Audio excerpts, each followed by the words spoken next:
pupurri de emoções. Hoje os jornais estão lotados de notícias que poderiam render incontáveis debates, discussões, muitas polêmicas, etc. e tal. Vamos trabalhar aqui algumas delas. A primeira, a decisão do governo ontem, anunciada de surpresa pelo próprio Michel Temer, ato falho, Michel Temer, de modificar o perfil, o caráter, a dimensão do projeto da reforma da Previdência proposto pelo próprio governo. Ele agora anunciou que o objetivo já não é mais uma reforma plena, de grande alcance, que envolvesse todos os trabalhadores públicos e privados do país, mas circunscreveu o horizonte da reforma pretendida pelo governo a uma área onde a sua autoridade não pode ser contestada, pelo menos do ponto de vista formal, que é a área federal. Então, o que ele vai fazer? Ele vai excluir estados e municípios da reforma da Previdência. Cada estado e cada município vai tratar aqueles que têm regime próprio de previdência. Esses estados e municípios vão tratar das mudanças que julgarem adequadas fazer à luz das suas realidades. O Instituto de Previdência, por exemplo, dos servidores no estado do Rio de Janeiro, está quebradíssimo. Está tão ou mais quebrado que a Previdência Federal. O que fez Temer ontem? Se vira aí com o seu abacaxi. Botou essa bomba no colo de prefeitos e governadores e que cada um deles se ajuste às realidades regionais, locais e tudo mais. Os municípios que têm regime próprio de previdência são aqueles que têm contas mais sofisticadas, enfim, estruturas mais bem montadas nessa área, são cerca de 2.000 e nós temos 5.700, 5.600 municípios no Brasil. Muitos deles são muito pequenininhos e tal, jamais terão um regime próprio de previdência, provavelmente terão que trabalhar em conjunto, não sei como é que vão resolver esse assunto, mas me parece que o sinal que se extrai disso é o seguinte: não vai haver reforma de previdência porcaria nenhuma num horizonte visível no plano estadual e municipal, nos planos estadual e municipal. O tamanho, portanto, da reforma da Previdência original cai significativamente, embora não perca peso na perspectiva de resolver contas dessa área. Por que isso? Porque o que resta na reforma da Previdência, que o próprio governo agora afirma concentrar seu interesse, são os servidores federais e os trabalhadores da iniciativa privada.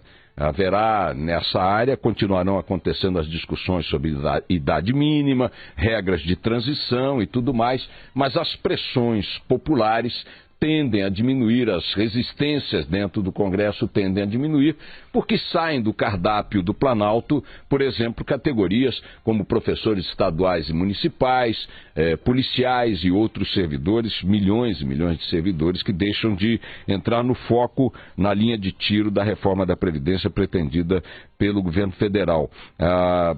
Agora vamos ver qual vai ser o tamanho da resistência e em que termos se dará por parte dos servidores federais e suas categorias sempre muito bem organizadas, sempre muito mobilizadas e com grandes contingentes parlamentares de apoio. Muitas dessas categorias têm profissionais de suas áreas, oriundos de suas áreas, exercendo mandatos federais. Então vamos ver agora como vai se desenhar a resistência à reforma da Previdência reduzida a essa dimensão, que, repito, não é pequena, da área federal e dos trabalhadores da iniciativa privada. Muito provavelmente o couro vai continuar comendo dentro do Congresso, repito, porque as categorias federais são categorias com grande poder de mobilização, ou melhor, muito mobilizadas, grande poder de mobilização dentro de suas próprias áreas, não são de grande poder de mobilização popular. Aliás, as manifestações realizadas até aqui brigaram muito comigo, porque eu fiz esse comentário recentemente naquela última manifestação que paralisou ônibus, metrôs e tudo mais. Não foram manifestações de massa.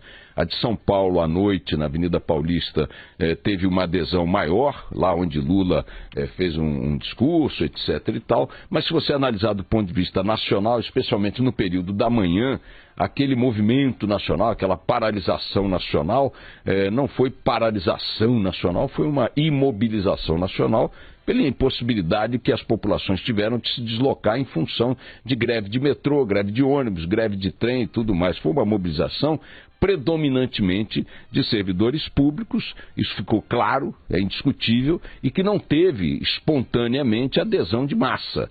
Então, essa mobilização também perde muito sua capacidade, seu combustível, com a retirada de servidores estaduais e municipais do foco da reforma. Ainda assim, é preciso esperar para ver como esses movimentos ligados aos servidores federais, que correspondem à batata mais quente da crise da Previdência, é na área do servidor público federal, que está o per capita, a crise maior da Previdência, o número de servidores comparado ao número de trabalhadores da iniciativa privada, mostra, quando jogado sobre cada um o tamanho do déficit da Previdência que produzem, mostra que os servidores da área, os trabalhadores da área pública federal respondem proporcionalmente, per capita, por um buraco muito maior do que o buraco per capita produzido por todos os trabalhadores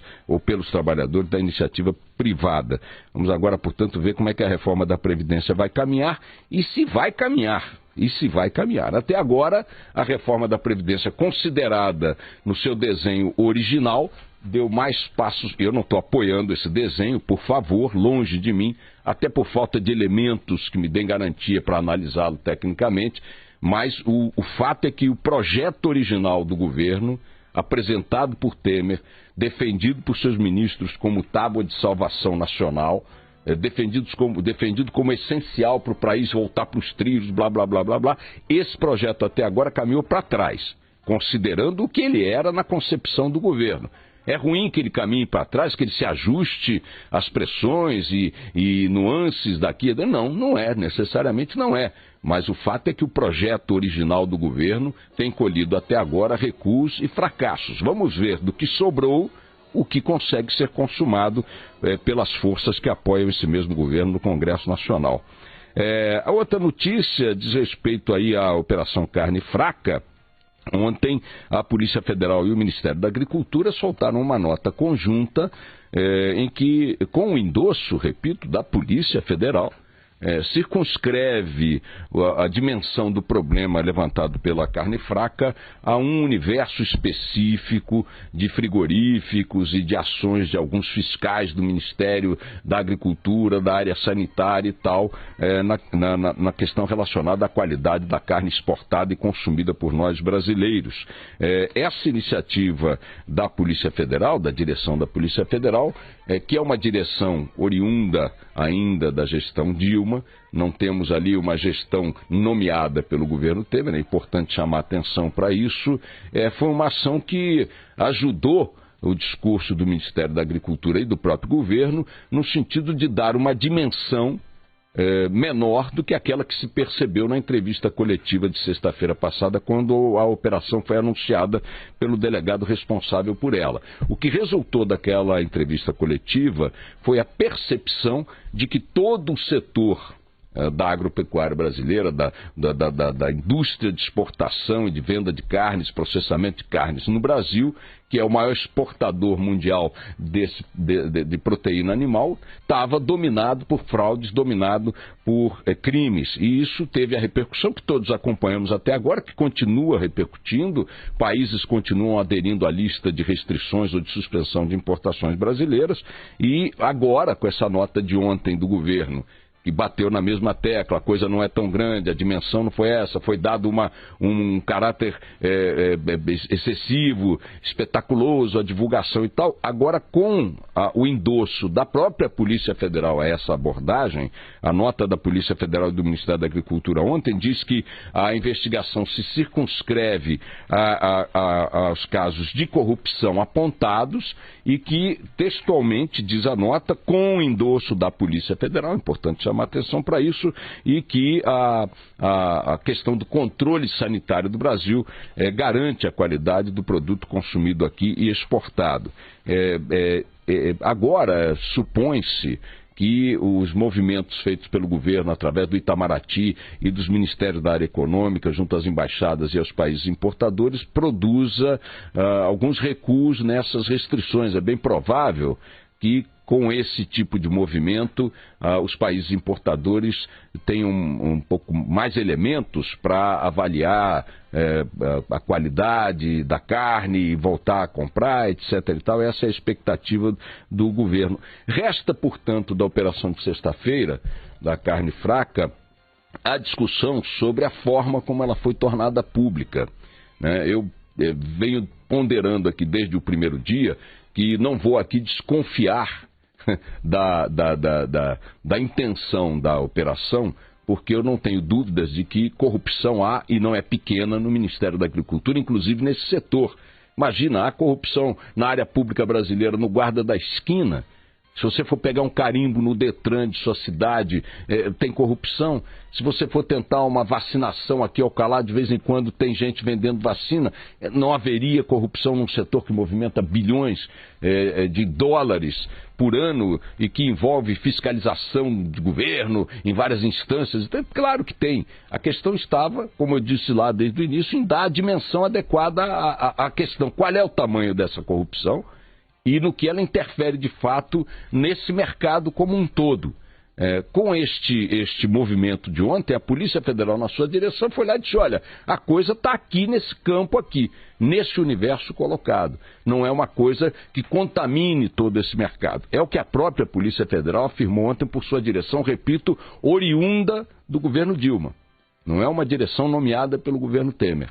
O diretor-geral da Polícia Federal não foi nomeado pelo governo Temer. Então, não haverá como vincular aí uma manobra do governo comprometendo a isenção da direção da Polícia Federal e da própria corporação nesse assunto. Resta, portanto, a discussão sobre a dimensão que foi dada na divulgação, que parece, pela unanimidade das observações feitas em torno do assunto, excessiva, parece ter sido excessiva, equivocada, precipitada, né, exagerada. E aí, qual é o grande prejuízo desse tipo de movimento? É o prejuízo em cima da carne, da exportação, da imagem do produto brasileiro? Sim, mas esse tende a voltar para os seus devidos lugares em pouco tempo. Daqui a pouco eu tenho a impressão de que essas coisas estarão normalizadas. Os países importadores importam carne brasileira há muito tempo, têm seus próprios controles sanitários e tem lá um histórico mostrando que esse produto que ele importou do Brasil não é ruim. Está dentro das normas, porque senão é o que eu tenho insistido aqui. Vocês acham o quê? Que a Alemanha, a Inglaterra, o Japão vão ficar comprando carne podre brasileira porque gostam do nosso carnaval? Não, em algum momento eles diriam: você está me vendendo carne podre, não compro mais. Então há aí a questão do que nós podemos dizer sobre o controle sanitário aqui, né? Há a questão da dimensão que o Brasil tem como exportador de carne, mostrando que ele conquistou esse mercado ao longo dos anos, da qualificação dos produtos e tudo mais, da competitividade dos preços e tal, e há o controle sanitário dos países importadores, que funciona como uma chancela da qualidade desse produto. Então eu acho que por aí a coisa se normalizará em algum tempo, creio eu, até mais rápido do que se imaginou no início. O que resta, então, dessa operação, dessa forma de divulgação? Um sinal que está sendo utilizado de forma intensa, saborosa, pelos inimigos das operações da Polícia Federal, não importa onde se deem. Então, já tem muita gente, tendo como porta-voz maior o sempre presente ministro Gilmar Mendes, do Supremo Tribunal Federal, dizendo: olha, tá vendo o que eles fizeram com a divulgação da Operação Carne Fraca? Aquele escândalo, aquele exagero, aquele absurdo e tal. Pois é, então, agora temos que começar a anular as provas da Operação Lava Jato também por causa de vazamentos e não sei o quê. Ontem o Gilmar Mendes saiu-se com declarações dizendo que o vazamento de informações relacionadas às delações da Lava Jato, que muita gente também atribui a advogados, acusados, suspeitos, investigados, e o próprio Gilmar, o mesmo clima de espetacularização das operações de investigação federais, estão usando muito entusiasticamente o episódio da carne fraca e os erros cometidos pela equipe que atuou nessa área na divulgação, para fazer a analogia com a Operação Lava Jato e seus movimentos e os vazamentos e a divulgação das notícias relacionadas às delações premiadas feitas até aqui. Então, não, se saiu na imprensa, se vazou, tem que anular. Então, estão querendo fazer a Operação Lava Fraca. O Gilmar é o grande porta-voz desse jogo, desse movimento que envolve políticos suspeitos, partidos que atuam como máfias, setores da imprensa que lhe rendem homenagens de engraxate o dia inteiro, engraxando seus sapatos, segurando lá as partes baixas a qualquer movimento, chamando-o de herói nacional. Tem jornalista que chama Gilmar Mendes de herói nacional. Se chama de herói nacional, se proclama ele próprio. Ouvi um jornalista dizer esses dias, o Brasil tem 2 heróis, tem 2 homens de coragem. Eu e o Gilmar Mendes. Porra, só? Não dá para botar mais umzinho, Tiradentes, sei lá. Enfim, aí é o seguinte, então, por que o Gilmar... Porque o Gilmar Mendes agora é o grande porta-voz desse movimento que tem já há muito tempo grandes seguidores no Congresso Nacional, nas bancas de advocacia, nas grandes bancas, é evidente, que propõe a anulação de trabalhos realizados até aqui pela Lava Jato, sob a alegação de que a espetacularização das coisas, como se viu na Operação Carne Fraca, é crime, vulnerabiliza não sei o quê, é crime... E o Gilmar ontem propôs isso mesmo. Tem que anular as provas, tem que anular os depoimentos. E ponto. Quer dizer, essa gente realmente é de uma habilidade, é de uma ardilosidade impressionante. Então, por conta da lambança feita na divulgação da carne fraca, lambança esta que a própria Polícia Federal reconhece ao endossar a nota de ontem do Ministério da Agricultura, estabelece-se a analogia de que na Lava Jato a coisa também funciona da mesma forma, então vamos anular a Lava Jato. Parabéns, Gilmar. Parabéns, advogados aos quais você dedica tanta atenção. Parabéns aos seus colegas do PSDB, do PMDB, do PP, do próprio PT e tal. E parabéns. Bom, quem mais aderiu ontem a essa tese? O Toffoli, o ministro Dias Toffoli. Por sorte, o Supremo Tribunal Federal só tem 2 enclaves partidários no seu conjunto de vários ministros. O Gilmar pelo lado do PSDB e periferias, e o Toffoli pelo lado do PT e periferias. Ainda bem que eles são minoria, né? Anular a Lava Jato é o cacete. Vamos em frente.